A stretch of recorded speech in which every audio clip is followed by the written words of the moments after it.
Sari, saya dari Fakultas Ilmu Keolahragaan, jurusan Pendidikan Kepelatihan Olahraga dari Universitas Negeri Malang. Nah, di video saya ini saya akan memberikan materi tentang latihan fisik. Nah, langsung saja, latihan fisik dalam pelaksanaannya lebih difokuskan kepada proses pembinaan kondisi atlet secara keseluruhan dan merupakan salah satu faktor utama dan terpenting yang harus dipertimbangkan sebagai unsur yang diperlukan dalam proses latihan guna mencapai prestasi yang tertinggi. Tujuan utamanya adalah untuk meningkatkan potensi fungsional atlet dan mengembangkan kemampuan biomotor ke derajat yang paling tinggi. Melalui latihan kondisi fisik, kebugaran jasmani atlet dapat dipertahankan atau ditingkatkan, baik yang berhubungan dengan keterampilan maupun dengan kesehatan secara umum, di mana kebugaran jasmani ini sebagai penentu ukuran kemampuan fisik seorang atlet dalam melaksanakan tugas sehari-hari. Makin tinggi derajat kesegaran jasmani atlet, makin tinggi pula kemampuan kerja fisiknya. Latihan kondisi fisik merupakan program pokok dalam pembinaan atlet untuk berprestasi seperti halnya dalam prestasi bulu tangkis atau bola voli. Kondisi fisik merupakan unsur yang sangat terpenting hampir di seluruh cabang olahraga. Oleh karena itu, latihan kondisi fisik perlu mendapat perhatian yang serius, direncanakan dengan matang dan sistematis sehingga tingkat kesegaran jasmani dan kemampuan fungsional alat-alat tubuh lebih baik. Nah, dapat disimpulkan, latihan kondisi fisik adalah proses perkembangan kemampuan aktivitas gerak jasmani yang dilakukan secara sistematik dan bertingkat secara progresif untuk mempertahankan atau meningkatkan derajat kebugaran jasmani agar mencapai kemampuan kerja fisik yang optimal. Nah, selanjutnya, apa saja komponen dari kondisi fisik? Yaitu kekuatan atau strength. Secara fisiologis, ilmu faal, kekuatan merupakan kemampuan otot mengatasi beban atau latihan, sedangkan secara fisikal atau ilmu fisika, kekuatan merupakan hasil perkalian antara massa dengan percepatan. Dapat juga dikatakan bahwa kekuatan merupakan kemampuan dasar kondisi fisik. Tanpa kekuatan, orang tidak akan bisa melompat, menarik, mendorong, mengangkat, menahan, lari, atau sebagainya. Dalam arti lain bahwa kekuatan dibutuhkan dalam kebanyakan aktivitas fisik. Setiap cabang olahraga memerlukan kekuatan. Beberapa banyak dan beberapa besar kekuatan yang dibutuhkan serta jenis kekuatan mana yang diperlukan sangat tergantung kepada cabang olahraganya. Bentuk kekuatan yang diperlukan sangat tergantung kepada cabang olahraganya. Lihat dari bentuk kekuatan yang dipergunakan, maka kekuatan tersebut dapat dibedakan atas 3 golongan, yaitu yang pertama kekuatan maksimal, yang kedua kekuatan kecepatan, yang ketiga daya tahan kekuatan.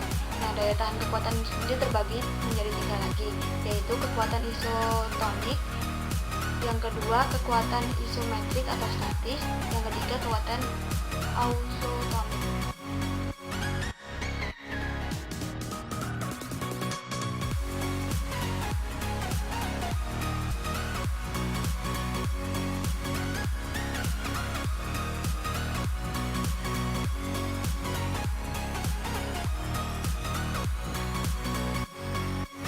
Speed.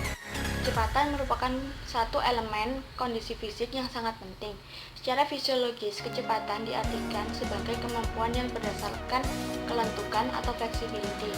Jonathan dan Krempel pada tahun 1981 mengatakan bahwa kecepatan adalah proses sistem persyaratan dan alat-alat otot untuk melakukan gerakan-gerakan dalam satu satuan waktu. Kecepatan sangat tergantung dari kekuatan, karena tanpa kekuatan, kecepatan tidak dapat berkembang atau meningkat.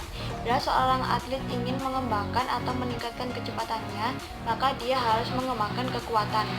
Karena kemampuan kecepatan yang diperoleh sangat tergantung dari impuls kekuatan dan merupakan produk dari massa tubuh dan kecepatan tubuh itu sendiri. Pada dasarnya, kecepatan itu dibedakan menjadi 2, yaitu yang pertama kecepatan reaksi dan yang kedua kecepatan aksi atau gerak.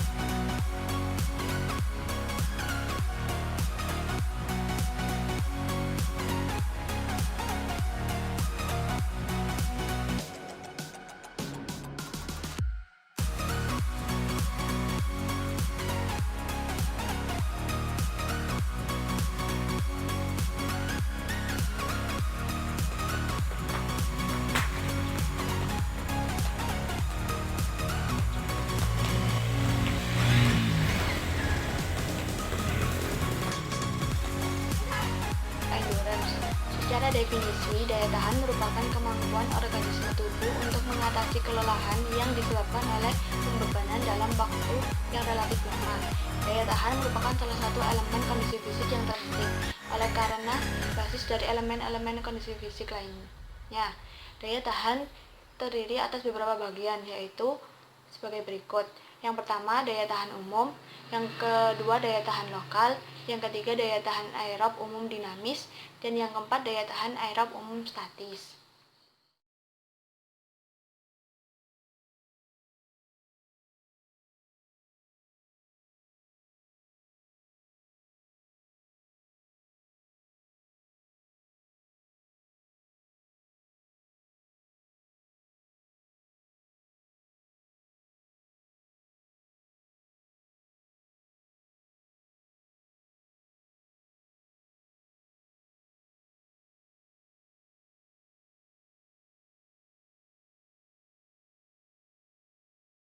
Keempat, kelentukan atau fleksibilitas. Kelentukan merupakan kemampuan tubuh untuk melakukan latihan-latihan dengan amplitude gerakan yang besar dan luas. Dengan kata lain, kelentukan juga merupakan kemampuan persendian atau pergelangan untuk dapat melakukan gerakan-gerakan ke semua arah secara optimal. Kelentukan merupakan salah satu unsur kondisi fisik yang menentukan dalam yang pertama, mempelajari keterampilan gerakan, yang kedua, mencegah cedera, yang ketiga, mengembangkan kekuatan, kecepatan, daya tahan, dan koordinasi. Pada dasarnya, kelentukan dapat dilihat dari beberapa sudut pandang, yakni bila dilihat dari sudut kebutuhan suatu cabang olahraga, maka kelentukan dibedakan menjadi dua, yaitu yang pertama kelentukan umum dan yang kedua kelentukan khusus.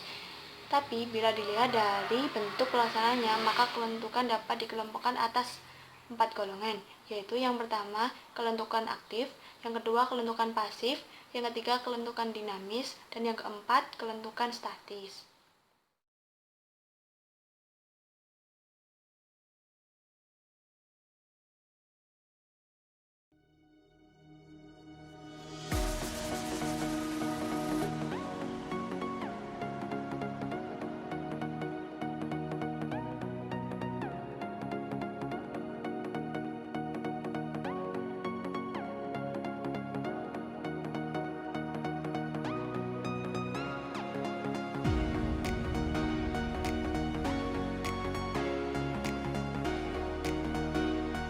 Koordinasi atau coordination.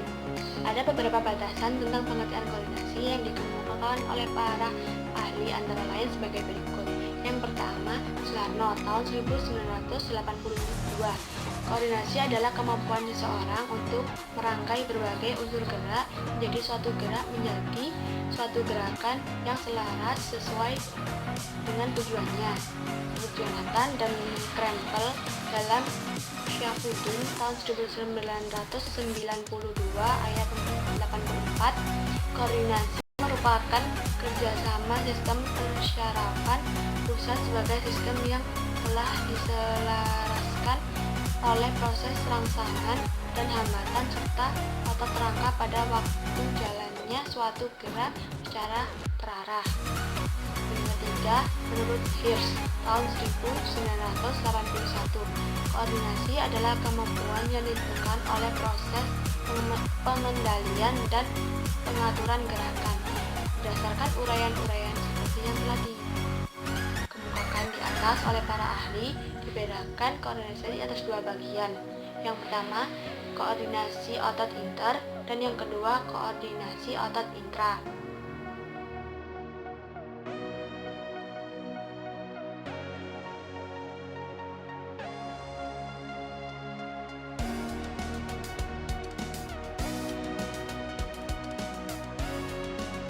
Atau balance. Keseimbangan adalah kemampuan seseorang untuk mempertahankan posisi tubuh baik dalam kondisi statik maupun dinamik. Dalam keseimbangan ini yang perlu diperhatikan adalah waktu refleks, waktu reaksi, dan kecepatan gerak. Dan biasanya latihan keseimbangan dilakukan bersama dengan latihan kelincahan dan kecepatan, bahkan kelentukan. Ada dua macam keseimbangan. Yang pertama, keseimbangan statis, dan yang kedua, keseimbangan dinamik.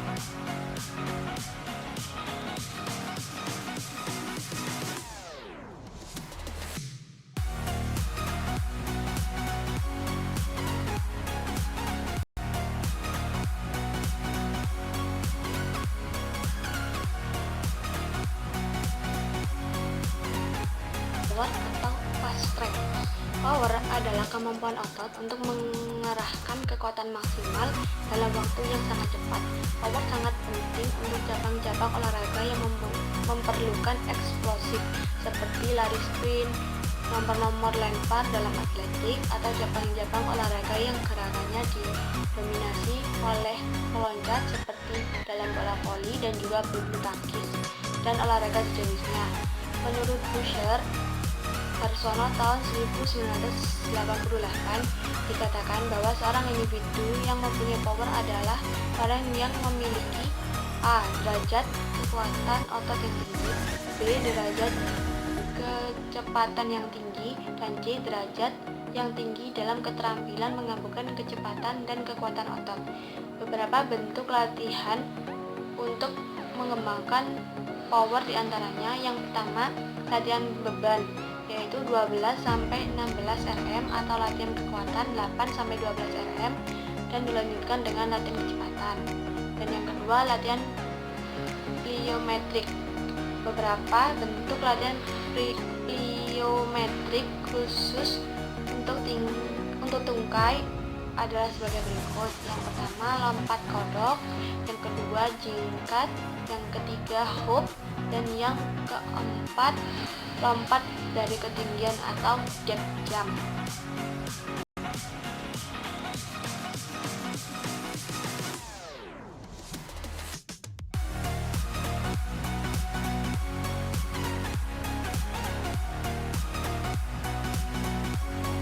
Dan yang terakhir, stamina. Stamina merupakan komponen fisik yang tingkatannya lebih tinggi dari daya tahan. Beberapa penelitian menunjukkan bahwa atlet yang memiliki stamina yang tinggi akan mampu bekerja lebih lama sebelum mencapai hutang oksigennya. Dan dia juga mampu untuk memulihkan kembali secara cepat ke keadaan semula. Oleh karena itu, stamina memiliki derajat yang lebih tinggi dari daya tahan, di mana sistem kerja pada stamina lebih didominasi oleh sistem kerja anaerobik.